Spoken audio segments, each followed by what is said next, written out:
पर बोलने का मौका दिया। सभापति महोदय, मैं सबसे पहले जो मैंने कटौती प्रस्ताव दिए, प्रदेश में अनुसूचित जाति की बस्तियों में व्यवस्था के लिए पृथक से नीति बनाए जाकर काम करने की ज़रूरत है।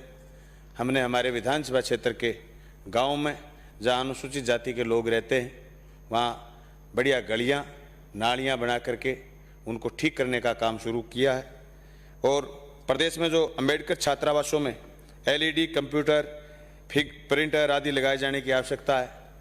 जो अंबेडकर छात्रावास हैं सभापति महोदय, वहाँ बहुत अच्छे इंटेलिजेंट बच्चे रहते हैं, उनको पढ़ाई में और ज़्यादा मदद होगी। हर अंबेडकर छात्रावास में सुविधाएं उपलब्ध कराई जाएं। प्रदेश में अंबेडकर छात्रावासों की और कस्तूरबा आवासीय विद्यालयों की संख्या बढ़ाने की ज़रूरत है। इस संख्या को ज़्यादा से ज़्यादा संख्या में बढ़ाया जाए। मैं मेरे साथी गिरधारी जी के क्षेत्र की भी दो बात करना चाहूँगा कि उन्होंने मांग करी है कि डूंगरगढ़ के अनुसूचित जाति के छात्रावास में पीने के पानी की बड़ी समस्या है और छात्रावास में ट्यूबवेल व टंकी का निर्माण कराया जाए। छात्रावास में बेड कम है, उन बेडों की संख्या बढ़ाई जाए। और इसके साथ साथ उन्होंने ये मांग भी करी है कि गांव दुलचासर, शेरुणा, पुंदरासर, मोमासर, रेडी में समाज कल्याण विभाग के छात्रावास खोले जाएं और प्रत्येक गांव में अंबेडकर भवन का निर्माण कराया जाए।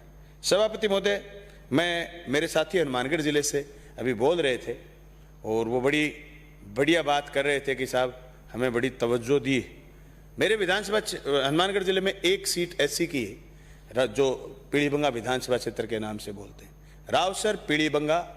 और ये खुद स्वीकार करा इन्होंने कि मैं दूसरी बार जीत के आया। एक बार ये राज में भी रहे थे। गवर्नमेंट कॉलेज नहीं है साहब, 3 बड़े कस्बे हैं, पीलीबंगा है, रावसर है, गोलवाड़ा है, तीनों जगह गवर्नमेंट कॉलेज नहीं है। इससे पहले ये विधानसभा टीबी होती थी सर, टीबी में भी गवर्नमेंट कॉलेज नहीं। मेरा राजस्थान सरकार से मांग है कि हनुमानगढ़ जिले के इन चारों कस्बों में कन्या महाविद्यालय और राजकीय महाविद्यालय खोलने का काम करें। सभापति महोदय, मैं आदिवासी क्षेत्र में गया था, वहाँ वन अधिकार कानून जो 2005 में यूपीए सरकार ने बनाया था वो आज भी प्रभावी नहीं है, उसको और मजबूत करने की जरूरत है। आदिवासी क्षेत्र में ज़्यादा से ज़्यादा स्कूल खोलने की जरूरत है। सभापति महोदय, वहाँ बच्चों का आज भी वजन कम है, आज भी वहाँ महिलाएं कम वजन की हैं, कुपोषण की शिकार हैं, मनुष्य भी कुपोषण का शिकार है। सरकार को इस ओर ध्यान देना चाहिए और ध्यान दे करके वहाँ के बच्चों का जो मृत्यु दर है जो ज़्यादा है उसको कम करने के लिए या शून्य करने के लिए प्रयास करना चाहिए। सभापति महोदय, अभी सुबह जब प्रश्नकाल में चर्चा चल रही थी शुभ शक्ति योजना की, सबसे ज़्यादा गरीब को फायदा होता है इस योजना का, पर 3 साल से कोई फायदा नहीं मिल रहा शुभ शक्ति योजना का। उनके सारे काम रुके हुए हैं। शुभ शक्ति योजना में सरकार को ज़्यादा से ज़्यादा जल्दी काम शुरू करना चाहिए ताकि SC/ST के लोगों को फायदा हो। खाद्य सुरक्षा का पोर्टल बंद है, 2020 से लेकर के अभी तक पोर्टल बंद है। गरीब का आदमी जब गाँव में जाते हैं तो मांग करते हैं कि साहब हमें खाद्य सुरक्षा में जोड़ो। कभी ये कहते हैं साहब NFSA का पोर्टल बंद है, वहां से बंद है, यहाँ से बंद है। इधर उधर की बात ना करिए, बता काफिला किसने लूटा था, लोग सवाल करते हैं। इसलिए हमारी मांग है कि खाद्य सुरक्षा का पोर्टल खोले और तुरंत प्रभाव से लोगों को खाद्य सुरक्षा में जोड़े। SC/ST के लोगों को हम शिक्षा देने की बात करते हैं। सबसे ज्यादा SC/ST के लोग जो गाँव में रहते हैं, दलित हैं, आदिवासी हैं, डाणियों में रहते हैं, मगरों में रहते हैं, उनको उसकी भाषा में अगर हम शिक्षा देने का प्रयास नहीं करेंगे तो जोगेश्वर साहब उनको शिक्षा दी नहीं जा सकती। इसलिए सदन में मेरी पुरजोर मांग आज एक बार फिर राजस्थानी भाषा को मंजूरी दो ताकि गरीब के बच्चे को और बच्चियों को पढ़ाया जा सके। ये बात मैं इसलिए जोड़ रहा हूं कि प्रदेश में दलितों की आबादी 26%, 30% आबादी है। उस आबादी के बच्चे और बच्चियां अगर पढ़ेंगे नहीं तो हम समानता की खाई को नहीं असमानता की खाई को नहीं पाट पाएंगे। असमानता बढ़ रही है। सभापति महोदय, चाहे किसी के कानूनों से असमानता बढ़े, लेकिन असमानता समाज के लिए उतनी खतरनाक है जितना खतरनाक जहर होता है। सभापति महोदय, SC/ST के जो लोगों की हमने आगे बढ़ाने की बात करिए, उनके क्षेत्रों में उप स्वास्थ्य केंद्र, उनके क्षेत्रों में आंगनबाड़ी, उनके क्षेत्रों में महाबाड़ी, उनके क्षेत्रों में स्कूल और उप स्वास्थ्य केंद्रों में बाकायदा नर्सों की स्पेशल नियुक्ति, ताकि समय समय पर उनकी महिलाओं के, उनके बच्चों के स्वास्थ्य का परीक्षण कराया जा सके और हम राष्ट्रीय स्तर पर राजस्थान SC/ST और दबे कुचले लोगों को बराबर लाने की स्थिति में आकर के खड़ा हो जाए। सभापति महोदय, अंबेडकर छात्रावासों के साथ साथ आदिवासी छात्रावासों और कस्तूरबा आवासीय विद्यालयों की संख्या और ज्यादा बढ़ाने की जरूरत है, जिसे गरीब के बच्चे और बच्चियां जो आ जाकर के सफर करके शिक्षा प्राप्त नहीं कर पाते, जो रोजाना अप डाउन करके शिक्षा प्राप्त हॉस्टलों में रहें और शिक्षा प्राप्त करें। सभापति महोदय, जो अब प्रदेश में एक बड़ा जोरदार मामला चल रहा है कि अभी कोर्ट ने भी कह दिया कि जो महिलाएं दूसरे राज्यों से शादी करके आई हैं, एससी की महिलाएं, ओबीसी की महिलाएं, उनको आरक्षण का फायदा नहीं मिलेगा। सभापति महोदय, कैसे कह सकते हैं हम कि हरियाणा से एससी की महिला राजस्थान में शादी हो गई? हमारी तो बहुत सारी एससी की महिलाएं यहां शादी करके राजस्थान में आई हुई हैं, उनको आरक्षण का फायदा नहीं मिल रहा। सरकार सुप्रीम कोर्ट में जाए, सरकार हाई कोर्ट में जाए, सरकार पैरवी करे और पैरवी करके संविधान में प्रदत्त अधिकारों की अवहेलना को रोके। सभापति महोदय, मैं समझता हूं हमारी कमजोर प्लीडिंग की वजह से ये राइट्स, ये अधिकार लोगों के छीने गए कि जो महिलाएं दूसरे राज्यों से शादी करके राजस्थान में आई हैं, उनको आरक्षण का फायदा नहीं मिल रहा। वो जब हमारे पास आते हैं और संविधान की किताब लेकर के आते हैं कि संविधान में अधिकार है कि हम एससी के लोग हैं, और हम उसको बचा नहीं पाते, इसका मतलब ये हमारी कमजोरी है, ये हमारा फेल्योर है कि हम उनको आरक्षण का फायदा नहीं दे सकते। एक आदमी को आप उसका अधिकार नहीं दिलवाने का मतलब बाबा साहब भीमराव अंबेडकर द्वारा बनाए हुए संविधान की अवहेलना है।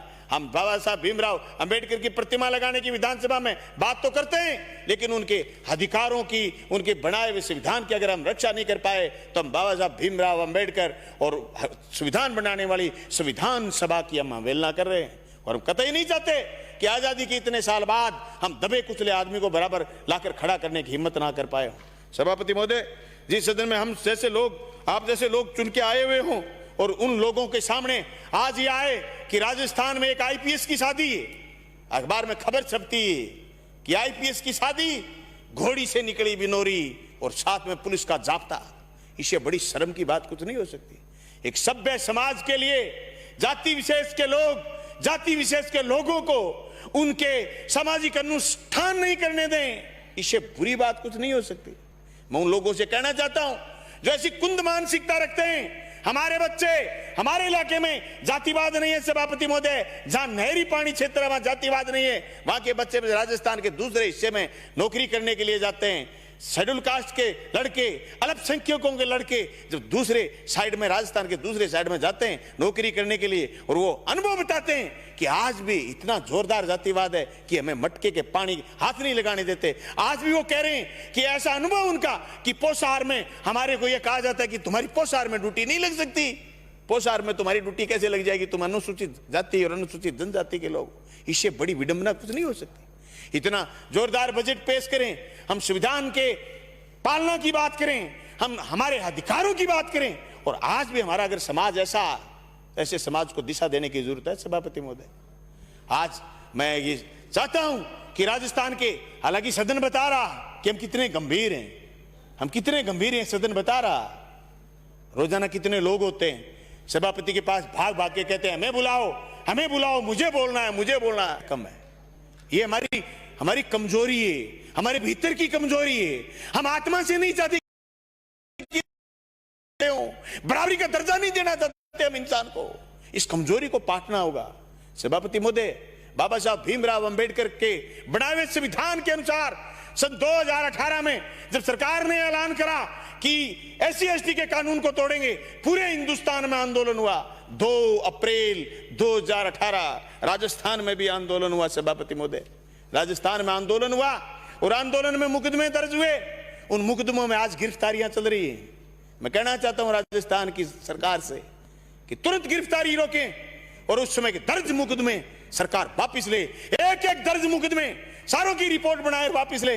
अगर हम ये नहीं ले कर पाते हैं तो ये हमारे फेल्योर है, हमारी कमजोरी है। मुझे इसलिए तर्क बोलना पड़ रहा कि 3 साल हो गए नए राज को बने हुए, और 2 अप्रैल 2018 के मुकदमे अगर वापस नहीं होते हैं, उसमें गिरफ्तारी। मेरे पास ज्ञापन आया है, इस ज्ञापन में सब पर लिखा है कि प्रतिनिधियों ने बताया कि अलवर निवासी पवन, जिसकी आंदोलन में मृत्यु हो गई थी, उसके पिता को 3 मार्च 2022 को गिरफ्तार कर लिया गया। उसकी जमानत भी नहीं हो पा रही है। साथ में 2-3 लोगों को और गिरफ्तार किया गया है। इसी महीने जैसलमेर, जालोर, बाड़मेर, अलवर सभी जगह उपरोक्त 2 अप्रैल 18 के मामलों में गिरफ्तारियां चल रही हैं। सभापति महोदय, शिष्टमंडल ने यह भी बताया कि पवन जाटव की आंदोलन के दौरान पुलिस की गोली से मृत्यु हुई थी। उसे इसी दौरान 80 लोगों की गिरफ्तारी हुई, लेकिन उसी मुकदमे में 82/18 में आज तक गिरफ्तारी जारी है, जबकि पवन के पिता की तरफ से कराए गए मुकदमे में कोई कार्रवाई नहीं हुई।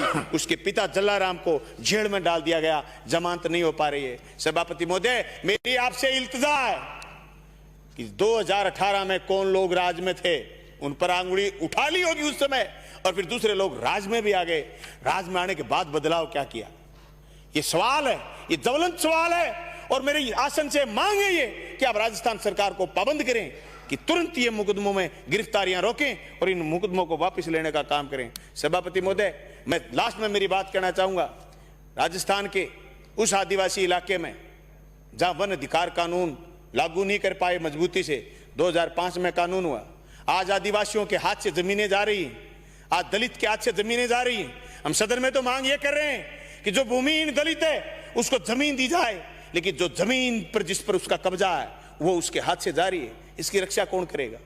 कौन? जो 2005 में जिन लोगों ने यूपीए फर्स्ट में कानून बनाया था, आज वो सवाल कर रहे हैं कि उस वन अधिकार कानून को तुम राजस्थान में तो मजबूती से लागू करो। इसलिए सदन से मांग है मेरी, वन अधिकार कानून 2005 को मजबूती से लागू करा जाए। सभापति महोदय, मैं लास्ट में मेरी बात यह कहना चाहता हूं कि आरक्षण का वर्गीकरण ढंग से करो। आरक्षण का वर्गीकरण ढंग से नहीं हो रहा है। आरक्षित वर्गों की मेरिट सामान्य से ऊपर जा रही है। ये सिर्फ इस बात का इंडिकेट नहीं है कि आरक्षित वर्ग के लोग पढ़ने ज्यादा लग गए। वर्गीकरण सही नहीं हो रहा। कितनी भर्तियां ऐसी हैं, कॉलेज व्याख्याता से लेकर के स्कूल व्याख्याता से लेकर के कितनी भर्तियां ऐसी हैं एलडीसी की भर्ती में जहां आरक्षण का वर्गीकरण सही नहीं था। इसलिए मेरी इल्तिजा है राजस्थान की सरकार से कि आरक्षण की वर्गीकरण ढंग से करे, चाहे कॉलेजों में चाहे स्कूलों में।